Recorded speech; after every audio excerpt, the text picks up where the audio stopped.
Film మేకర్స్‌కి భయమేసేస్తుంది comedy పెట్టాలంటే. Correct. మనం ఇంకా ఎందుకు సొంతం 'సునీల్' గారి సీన్స్‌కి వ్యూస్ పెరుగుతున్నాయి. గతం మీదే ట్రిప్ అవుతున్నాము అనంటే, మనం ప్రెజెంట్ ఎంత దరిద్రంగా ఉన్నట్టు. వన్ హ్మ్. మెయిన్ థింగ్ ఏంటంటే, అగైన్ వెరీ బిగ్ బాధ. కామెడీ అనేది మెయిన్ స్ట్రీమ్ నుంచి పక్కకి తప్పుకుంటోంది అనే ఒక బాధ నాకు రోజు రోజుకి పెరుగుతోంది. హ్మ్. అఫ్‌కోర్స్ మనకి చిన్న సినిమాలు for a lack of a better word చిన్న సినిమాలొస్తున్నాయి.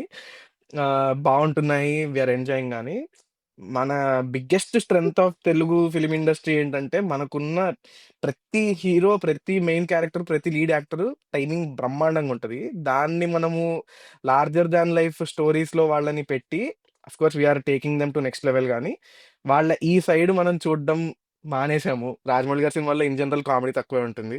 'పెద్దిలో' గూడా I am not sure if there will be that much comedy. మన పిల్ 'దేవర' ఇట్లాంటి వాటిల్లో కామెడీ లేదు. 'సలార్‌లో' ఆఫ్‌కోర్స్ కామెడీ లేదు. ఆఫ్‌కోర్స్ 'రాజా సాబ్' వస్తుందనుకోండి గానీ, ఎవరు జూసుకున్నా మన మెయిన్ హీరోస్ అందరూ కామెడీ జేయడం మానేశారు. హ్మ్. కామెడీ అనేది మ్యాండేటరీగా ఉండేదాన్ని, దాన్నొక జానర్ కింద ఎప్పుడు మనం చూడలేదు మన తెలుగు సినిమాని. తెలుగు సినిమాలో. But now it is a genre.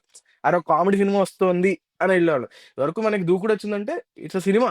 తెలుసు మాకు. 'ఉప్పు' 2 గంటల్లో ఇంట్లో వస్తాం అన్నట్టుండేది. అంతే. ఇప్పుడు మనం ఇది కామెడీ సినిమా అని ప్రమోట్ చేసి దాని మెయిన్ సెల్లింగ్ పాయింట్ చేస్తే తప్పితే, కామెడీ సినిమాలు ముందుకు రావట్లేదని ఒక చిన్న బాధ. ఈ నేను కంప్లీట్‌గా సోషల్ మీడియాని బ్లేమ్ చేస్తా ఈ విషయంలో. ఒక క్రింజ్ అన్న ఒక పదం తీసుకొచ్చి, నీకు నచ్చకపోతే అది జోక్, బ్యాడ్ జోక్ అవ్వాల్సిన అవసరం లేదు. కరెక్ట్. కరెక్ట్. కరెక్ట్. ఈ దానికి క్రింజ్ అని ఒకటేస్తారు. అసలు ఫస్ట్ ఆఫ్ ఆల్ మనోళ్ళకి ఈ సి వర్డ్స్ కొన్నున్నాయి సినిమాకి సంబంధించి. క్రింజు, క్లాసిక్కు, కల్ట్ క్లాసిక్కు. ఆ! ఈళ్ళది ఎట్లుంటదనంటే, ఒరేయ్! They have terms. నువ్వు దానికి ఒక రెస్పెక్ట్ ఇవ్వాలి. అంటే ఒక క్యాస్ట్‌కిచ్చినట్టు వాటికి కొన్ని మీనింగులుంటాయి. నీ అభిప్రాయం దాని మీద పెట్టకూడదు. క్రింజ్ అంటే యెస్. ఏంటి? వెగటు పుట్టటం. అంతే. క్రింజ్ అంటే అబ్బా! ఇది క్రింజ్. అది నీకు నచ్చకపోతే నువ్వు వేరే వాడిని అనకూడదు ఫస్ట్ ఆఫ్ ఆల్. హ్మ్. అంటే ఒక చిన్న రొటీన్‌నెస్ వచ్చిన సో, బేసిక్‌గా వెగటు ఎప్పుడు పుట్టుద్ది? ఓవర్ యూసేజ్ అయినప్పుడు పుట్టుద్ది. ఎప్పుడంటే హ్మ్. ఓవర్ డోస్‌లోకెళ్ళిపోయినప్పుడు అది నీకు తీపైనా, మెడిసిన్ అయినా ఏదైనా క్రింజే. క్రింజ్ ఇన్ ది అంతే. సెన్స్ వెగటు పుట్టటం. ఈళ్ళు వాడతారు. ఒక్క జోకు వేయటం అంటే ఫిల్మ్ మేకర్స్‌కి భయమేసేస్తుంది కామెడీ పెట్టాలంటే. కరెక్ట్. ఎక్కడ క్రింజ్ అంటే అనేస్తారో అన్న భయంతో అని. ప్రతివోడు ఓన్లీ ఎమోషనే నమ్ముకుంటున్నాడు. ఎమోషన్ అయితే క్రింజ్ అనలేరు కదా! డిఫెండ్ చేయడానికి ఇద్దరు ముగ్గురు వస్తారు. "ఇదేంట్రా అమ్మ ఎమోషను. నీ ఎన్ని సార్లైనా అమ్మ ఎమోషన్ పెట్టు దానికి క్రింజ్ అనరు." కానీ యాక్చువల్లీ అంతే. Emotion can also be cringe. చేసే విధానాన్ని బట్టి చెయ్యొచ్చు కరెక్ట్. అలాగా. కూడా చేసినోళ్ళు ఉన్నారు కొంతమంది.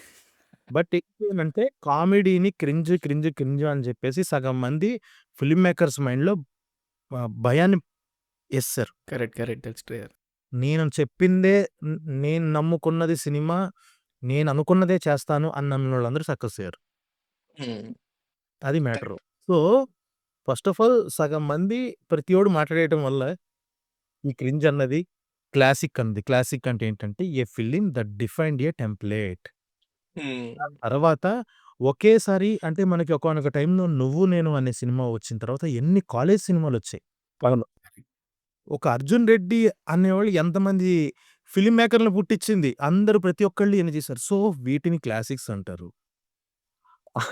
ఒక క్లాసిక్‌లో ఒక గ్రూప్ ఆఫ్ పీపుల్ బలంగా నమ్మి నేను చూసాను ఈ లైఫు అని చెప్పి దాన్ని నమ్మడాన్ని cult classic. Cult a group of people. Correct. This is called cult classic. అంతే. మాస్. మాస్ అంటే లార్జ్ సెక్షన్ ఆఫ్ పీపుల్ కోసం సర్వ్ చేసే సినిమాని మాస్ అంటారు. Correct. Particular section of people కోసం సర్వ్ చేసేదాన్ని క్లాస్ అంటారు. హీరో ఫార్మల్ డ్రెస్ ఏస్తే క్లాస్ కాదమ్మా! లుంగీ కడితే మాస్ కాదమ్మా! ముందు ఈళ్ళందరికీ బేసిక్‌గా ట్విట్టర్ అకౌంట్ క్రియేట్ చేసే ముందు, క్రియేట్ చేసే ముందు ఇదే నేర్పాలి. Okay. I act all the rules అన్నట్టు ఇదిగో మాస్ అంటే ఇది నేర్చుకున్నావా? ఇప్పుడెళ్ళు లోపలికి ట్విట్టర్ లోపలికి. అలాగే ఈళ్ళందరికీ ముందు టర్మ్స్ అన్నది చెప్పాలి. దీనివల్ల నిజంగా నెక్స్ట్ జనరేషన్ ఆఫ్ ఫిల్మ్ మేకర్స్‌కి పెద్ద లాస్ ఇది. కరెక్ట్. ఎందుకంటే ప్రతి ఒక్కళ్ళు ఇంటెన్స్ అని ఎళ్ళిపోయి ఆ కామెడీ మర్చిపోయారు. నేను ఫ్రమ్ లాస్ట్ 1 ఇయర్ ఇన్ని ఇంటెన్స్ సినిమాలు చూసి, సినిమా స్టార్టింగ్‌లో టైటిల్ పడే ముందు ఒక ముసలోడు చచ్చిపోతే ఒకడొస్తాడురా! మీ అందరికి దోల తీరుస్తాడురా! అని శాపం పెడతాడే. నేను ఆ మూడ్‌లో ఉన్నా. ఎవడో ఒకడొస్తాడు. మీ అందరికి గాదు మిమ్మల్ని అందరిని మళ్ళీ దారి మారుస్తాడు. అదే 'little hearts.' Yeah! Correct. Correct. So, okay. అరే! ఇది కదా సినిమా అంటే. సినిమా ఈజ్ ఎంటర్‌టైన్‌మెంట్ అన్న విషయం మర్చిపోయినోళ్ళకి మళ్ళీ గుర్తు చేసింది 'little hearts'. Exactly. Correct. Exactly. మనం ఇంకా ఎందుకింకా సొంతం 'సునీల్' గారి సీన్స్‌కి వ్యూస్ పెరుగుతున్నాయి తప్ప అవ్వట్లా. అంటే ఎగ్జాక్ట్లీ. మనం ఇంకా 'వెంకీ' సీన్స్ ఇవన్నీ చూస్తున్నాము అనంటే, మన దగ్గర లేకపోతే కదా గతం తవ్వుకునేది. అవును. కరెక్ట్. ఎగ్జాక్ట్లీ. గతం మీదే ట్రిప్ అవుతున్నాము అనంటే, మనం ప్రెజెంట్ ఎంత దరిద్రంగా ఉన్నట్టు. ట్రూ. ట్రూ. సో, కామెడీ విషయంలో నాకు చాలా బాధ అదే. సో, నేను నా బాధ్యతగా నేనేం చేయగలను అంటే, నేను ఒకటి చేసేటప్పుడు అందులో కామెడీ ఉండాలి అని చూసుకోవటం. సో, అదే 'మోగ్లీతో' కూడా కొడతా. సూపర్.